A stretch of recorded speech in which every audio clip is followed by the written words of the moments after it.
Dear students, integrated paste ম্যানেজমেন্টের পর এখন আমরা পড়বো ইন্টিগ্রেটেড ডিজিজ ম্যানেজমেন্ট। ঠিক আছে, তো ইন্টিগ্রেটেড ডিজিজ ম্যানেজমেন্টের ডেফিনেশনটাও তোরা শিখে নিবি। ঠিক আছে, এখানে বোধহয় ভালোভাবে দেওয়া নেই, কিন্তু জাস্ট ফর্মালিটিজের জন্য একবার শিখে নেবে যে এটাকে বলা হয় যে IDM involves timely use of various combination measures to reduce pathogenic invasion.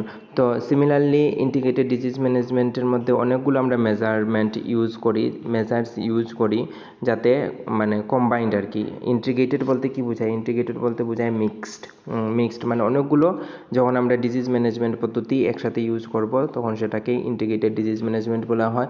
যখন অনেকগুলো আমরা পেস্ট ম্যানেজমেন্ট পদ্ধতি একসাথে ইউজ করব কোনো পার্টিকুলার পেস্টকে দমন করার জন্য, সেটাকে ইন্টিগ্রেটেড পেস্ট ম্যানেজমেন্ট বলা হয়। এটা হচ্ছে কি মেইন কনসেপ্ট, যখন অনেকগুলো একসাথে ইউজ করা হয়।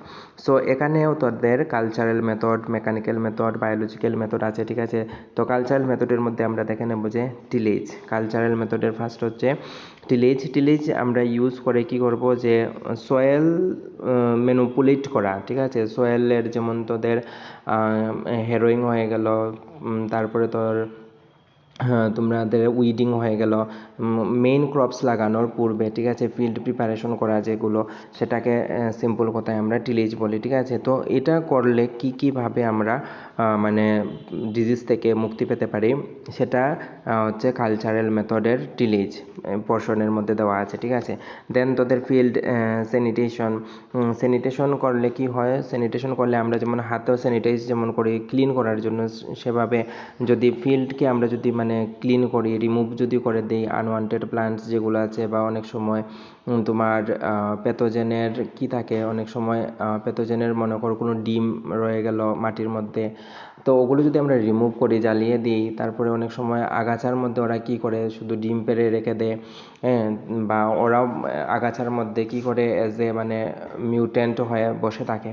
তো যার দরুন কি হয়, অনেক ক্ষেত্রে যদি আমরা আগাছাকে ভালোভাবে ক্লিন করি বা জ্বালিয়ে দিই, তাহলে এর সাথে সাথে কজেল অর্গানিজম যেগুলো আছে সেগুলোও মারা যাবে এবং ইনসেক্টের অ্যাটাক কম হবে, ডিজিজও কম হবে। ক্রপ রোটেশনের কনসেপ্টটা আগেও আমি বলেছি যে ক্রপকে যদি পার্টিকুলার টাইমে যদি আমি রোটেট করি, তাহলে হোস্ট প্ল্যান্টটা কি হবে, সাসেপ্টেবল যে হোস্ট প্ল্যান্ট যেটা থাকে সেটাও তোমার অল্টারেট হয়ে যায়, যার দরুন আমার ক্রপ রোটেশনের ফলে ডিজিজের অ্যাটাক কম হয়। রেজিস্ট্যান্স ভ্যারাইটি, তোমরা চিলি রেজিস্ট্যান্স ভ্যারাইটি আগের ভিডিওতে বলেছি, টমেটো রেজিস্ট্যান্ট ভ্যারাইটি বলেছি, সেগুলো তোমরা একবার দেখবে। রেজিস্ট্যান্ট ভ্যারাইটি ইউজ করলে ক্রপসের অ্যাটাক কম হয়, ইনসেক্ট পেস্ট ক্রপসের উপর অ্যাটাক কম করে। দেন অল্টারেটিং অফ সোয়িং টাইম, সিড ট্রিটমেন্টটা কিন্তু কার্বেন্ডাজিম দিয়ে সিড ট্রিটমেন্ট করা হয়, ওগুলো পরে আবার পাবি। ঠিক আছে, ক্রপ ডেন্সিটি, আচ্ছা দেখো, যদি আমি ক্রপ ডেন্স করে যদি লাগাই আর যদি থিন করে যদি লাগাই ক্রপ, তাহলে অবভিয়াসলি ডেন্স ক্রপসের মধ্যে এই গাছটার মধ্যে যদি আমার ডিজিজ অ্যাটাক করে, তাহলে অবভিয়াসলি এর পার্শ্ববর্তী ক্রপের মধ্যেও ডিজিজ অ্যাটাক করবে। কিন্তু যদি একটু স্পেস দিয়ে যদি লাগাই, তাহলে এটা যদি ডিজিজ অ্যাটাক হয়ও, তাহলে এটাতে সেকেন্ডটাতে ডিজিজ অ্যাটাকের চান্সেস কম থাকে। তো একটু স্পেস মেনটেন করে লাগাতে হবে, এটাই ক্রপ ডেন্সিটির পয়েন্টে বলেছে। তো এটা ছিল cultural method of disease management. তোরা মানে তিনটা তাহলে কালচারাল মেথড মানে পেলাম আমরা টিল নাও। যেমন একটা ছিল উইড ম্যানেজমেন্টের কালচারাল মেথড, দেন পেস্ট ম্যানেজমেন্টের কালচারাল মেথড, আর এটা ডিজিজ ম্যানেজমেন্টের কালচারাল মেথড। অ্যাকচুয়ালি কনসেপ্ট তিনোটারই মানে সেম টু সেম কনসেপ্ট, ভিতরের শুধু এক দুটা পয়েন্ট চেঞ্জ হবে। তো একটা যদি ভালোভাবে শিখিস তাহলে তোরা বাকি তিনোটাই কিন্তু দিতে পারবে। দেন মেকানিক্যাল মেথডের মধ্যে একটু দেখে নিবি, bio control plant disease very very important. এখানের মধ্যে থেকে শর্ট কোয়েকশন খুব বেশি পরিমাণে আসে, বা যদি বায়ো কন্ট্রোল ডিজিজ ম্যানেজমেন্ট যদি আসে, তাহলে এক দুটো এক্সাম্পলস তোমাকে দিতে হয় এবং সেটা সাইন্টিফিক নেম সহজে দেখো এখানে কি বলেছে যে Pythium, Phytophthora, Rhizoctonia, Fusarium, Alternaria and Colletotrichum species can be parasized by Trichoderma hertzianum Trichoderma viride, Gliocladium ভাইরেন্স।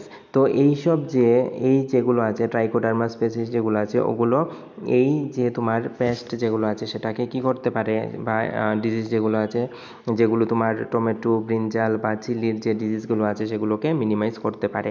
Then Aspergillus niger has been proved useful against Fusarium species. Very very important, যে Fusarium স্পেসিসকে মারার জন্য আমি Aspergillus Niger use করি। এটা প্রায় সময় এক্সামে দেখবেন আমাদের এন্ট্রান্সে অনেকবার এসেছে যে ফিউজারিয়াম স্পেসিসকে মারার জন্য কোন তোমার মানে বায়ো এজেন্ট ইউজ করা হয়। তো এরকমভাবে ছোটো ছোটো পয়েন্টসগুলো তোরা শিখবি, খাতায় লিখে স্পেলিং মিস্টেক যাতে না হয় সেগুলো দেখবে। দেন কেমিক্যাল কন্ট্রোল, কেমিক্যাল মিনস অনেকগুলো ফাঞ্জিসাইড ইউজ করতে পারি আমরা।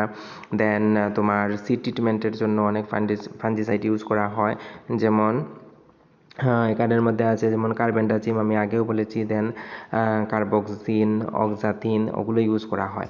কিছু কিছু ফাঞ্জিসাইডও ইউজ করা হয়। 2 to 2.5 gram fungicide per KG of seed. 1 KG সিডের জন্য আমরা 2 to 2.5 গ্রাম ফাঞ্জিসাইড ইউজ করি। আর কেমনে আমরা সেটাকে মিক্স করি? সিড ড্রেসিং ড্রাম, তোদের রুমের মধ্যে এগ্রিকালচারাল যে প্র্যাকটিক্যাল রুম আছে সেটার মধ্যে একটা ড্রাম আছে না, যেটাতে গুঁড়োয়, হ্যাঁ, যেটাকে আমি তোমাদের অলরেডি এক্সপ্লেনও করেছি, যে সিড ড্রেসিং ড্রাম, ওটার মধ্যে সিড দিয়ে, তারপরে তুমি মনে করো 1 কেজি সিড দিয়ে ওটার মধ্যে 2 to 2.5 গ্রাম ফাঞ্জিসাইড দিয়ে ওটাকে ঘুরিয়ে আমরা মানে বিফোর প্যাকিং আমরা সিডকে যদি রাখি তাহলে কি হয়, আমরা ইউজ করতে পারবো। Foliar application. Then dip method, very very important, ঠিক আছে? ডিপ মেথড কাকে বলে এটাও দেখবে। তো এইসব জিনিস ইউজ করে আমরা তোমার ইনসেক্ট এবং পেস্ট এবং ডিজিজকে ম্যানেজমেন্ট করতে পারি। তো এমসিকিউগুলো ভালোভাবে দেখবি, লাস্টের এমসিকিউ, আর যদি কোনো প্রবলেম থাকে তাহলে বলবে।